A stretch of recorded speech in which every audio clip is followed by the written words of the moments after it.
Hey everybody, welcome back to another episode of Wellness Blueprints. I'm Jess Milner. I'm so glad that you're here to nourish your roots with me. So today I am recording this on St. Patrick's Day on March 17th. So it's St. Patrick's Day week when this is coming out.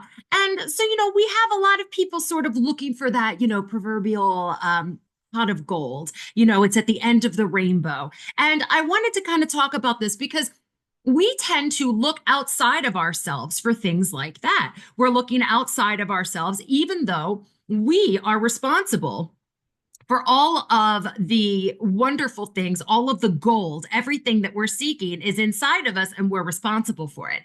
And there are things that have a tendency to block this. And those are things like, deep seated beliefs that lead to these deep core emotions of things like fear and guilt and shame and anxiety and hopelessness and all these things, that are totally normal things for a human being to feel. Of course, you're going to feel these emotions and everything. But at their very core, these misunderstandings have a tendency to completely block what our true essence is. And our true essence is something that it's not that we need to shed what no longer serves us necessarily, although saying it in that way is completely harmless. And, we can, release what no longer serves you. But what you're really doing is removing things that are not authentically you. You are a much deeper, authentic essence of yourself that is not really it's not really reliant on your personality or your identification as a mother, a wife, blah blah blah blah blah. Like there's a bajillion things that you would say when somebody says, "Oh, who are you? What do you do?" Well, I'm Jess Milner, and I'm a master nutritionist, and I'm a quantum energy healer and functional bloodwork specialist. But that's not who I am at my true core essence.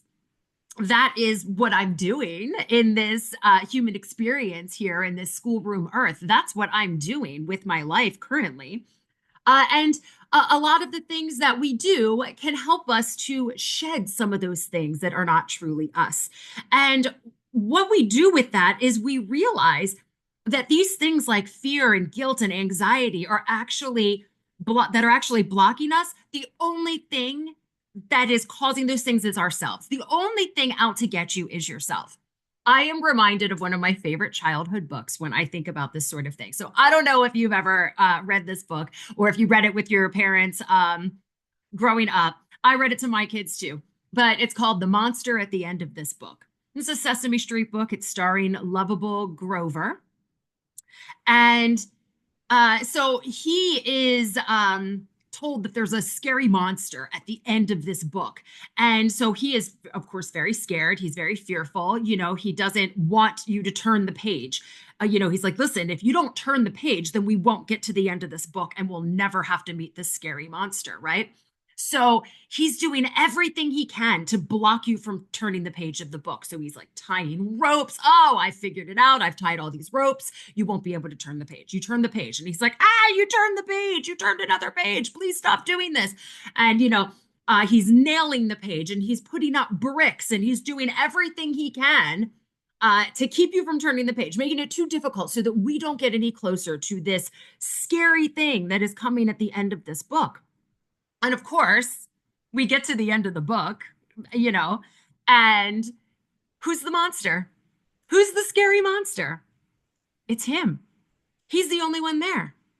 The only thing really out to get you there is you. It's your own fear. It's your own perception of what's going on, causing you to be fearful of something. That is all inside of you. That's really what a lot of people's perception of hell is.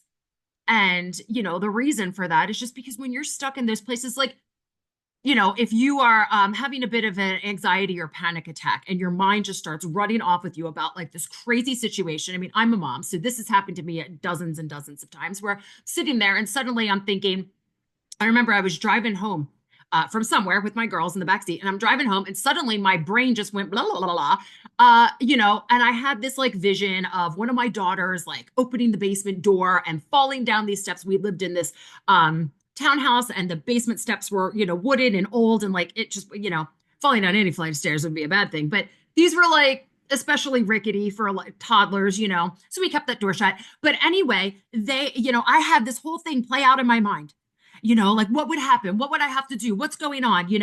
And you start to even like change things as it gets a little bit too scary in there. And then I like stop myself and my heart's racing, that's going on. And it's like, okay, you're like, I was just like really just stuck in my head. And I didn't think of it at the time, but now I know that when my mind runs off like that, I can reel myself back in because none of those things are happening. Most of the time, the things that we're fearful about or worried about don't happen. We like worry about stuff that never happens. I think probably, I don't remember exactly what it is, but there's a high percentage of things that we are anxious about and worried about don't actually ever happen.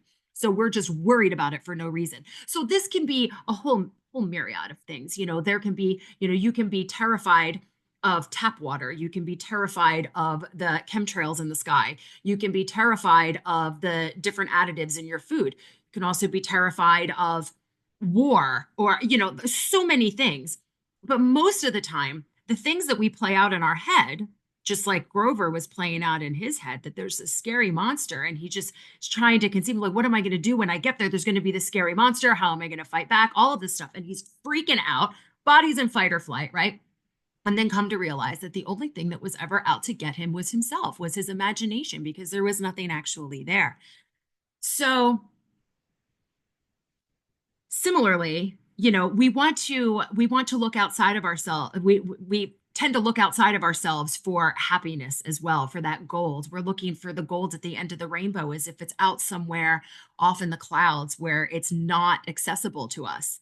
And that's not true, because the gold is your sparkle. That's your essence that's inside of you. I mean, it's what makes you awesome. It's what makes each and every one of us individually awesome. And so when we can start to release these masks, which are really just like these crappy old beliefs that we don't need to have, we don't need to be afraid of everything. Sure, there are times when it is absolutely necessary to be afraid of something. It is absolutely necessary for your body to go into fight or flight at certain times, because we were designed this way to preserve ourselves. Okay. If we didn't feel pain, we wouldn't know something was wrong. If we didn't feel fear, we wouldn't know that we were in danger and need to run from something. So, these things are in place for a reason. And the problem turns out when these things become our beliefs, these things become the core of our being, or what we feel, what we are duped into believing is the core of our being.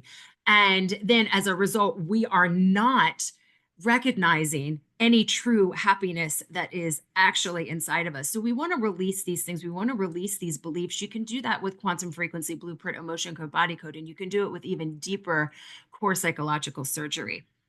So there are several different ways. There are places for you to get started with it. And the easiest thing is usually just to get some emotion code in there and just start to realize some of the gunk that is in there that is helping you to just automatically go to fear or guilt, or automatically go to shame when a certain situation presents itself, when it's not necessarily it's not necessary for you to feel that way. So we all have talents that deserve to be celebrated, no matter what it is. Comparing yourself to somebody else, that's nonsense. And we've all done it. Oh my gosh, the perfectionism thing, and just comparing ourselves and looking and judging and feeling jealous in one way or another. Am I on the outside looking in? Those kinds of things. But we want to embrace that true essence that we've been hiding behind all of these lies that we've been telling ourselves. Like, we need to live in fear. Everyone's out to get me. I am ashamed of this. It's not okay to be me. I don't get to be happy, like, oh, it's hopeless. Forget it, release those things, and, embrace what you've been hiding behind it, because those things are not truly you. Those aren't the things you're going to take with you when you leave this earth, right? So we want to be trusting of our own authentic essence and be aligned with our own true nature. And, this is a day by day process, and just to sit back and be aware, like, maybe I don't really need to be as scared about this. And I've talked about this before, where, when you are super fearful about something and you're having a lot of anxiety about something, typically, if you take a look at objective facts, you're going to alleviate some of that fear, because usually most of the time we're scared over an aspect of something that's not necessarily a true part of the issue. So that gets us out of alignment with our true nature because it's again clinging to this lie that we have told ourselves. But on this St. Patrick's Day, uh, I just want you to know that your brilliant spark, your sparkle, your shine, that is the gold. It is inside of you. It's not outside anywhere. The whole rainbow, everything is right there inside of you, and it's waiting for you to uncover it. And that's one of the reasons why I'm here. So I invite you to download my Quantum Path to Wellness, which is at go.deeprootedwellnessid.com/quantum path. And that's just a free download so you can get a better idea of some actionable things that you can do to take these steps and everything like that. Okay. And visit my website, deeprootedwellnessid.com, if you want to book any kind of sessions or discovery call with me, because I can't wait to do that. So on this St. Patrick's Day, I hope that you were enjoying some yummy food. I know I've got my corned beef brisket beefing in the oven now. We're going to have potatoes, carrots, and some cabbage with that. And I made Irish potatoes, which are a Philly or Philly style Irish treat. So check out my Facebook, my TikTok. Go ahead and visit those pages if you want to have a recipe for that, because I did share it there. And I also shared it with my email list today. So if you do receive my emails, go and check that out so that you can get the recipe for those. They taste like a little coconut cheesecake bite, basically. And they're yummy. But most people outside of the Philly area don't know what they are. But happy St. Patrick's Day week for you. I just want you to know once again, you are the gold, that brilliant sparkle inside of you, your essence. You are it. You're the shining star of your life. And don't let anybody tell you differently, because you are amazing. All right, everybody, have a great rest of your day. Bye for now.